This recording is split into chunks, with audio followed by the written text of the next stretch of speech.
আলাইকুম ওয়া রাহমাতুল্লাহি ওয়া বারাকাতুহু।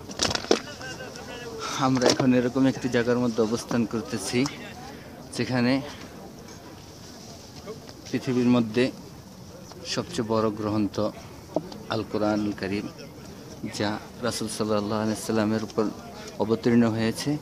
আমরা ঠিক সেই গারে হেরার মধ্যে এখন অবস্থান করতেছি এবং গারে হেরা থেকে আমরা দেখতেছি যে মানুষগুলা কিভাবে গারে হেরার মধ্যে জিয়ারতের জন্য আসছে।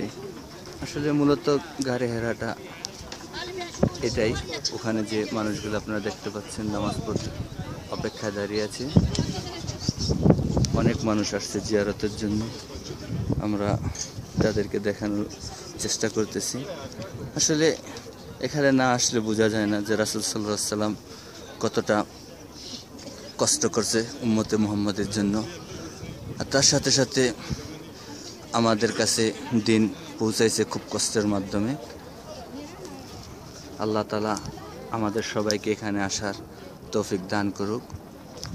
আমিন ওয়া আখির দাওয়ানা আলহামদুলিল্লাহি রাব্বিল আলামিন।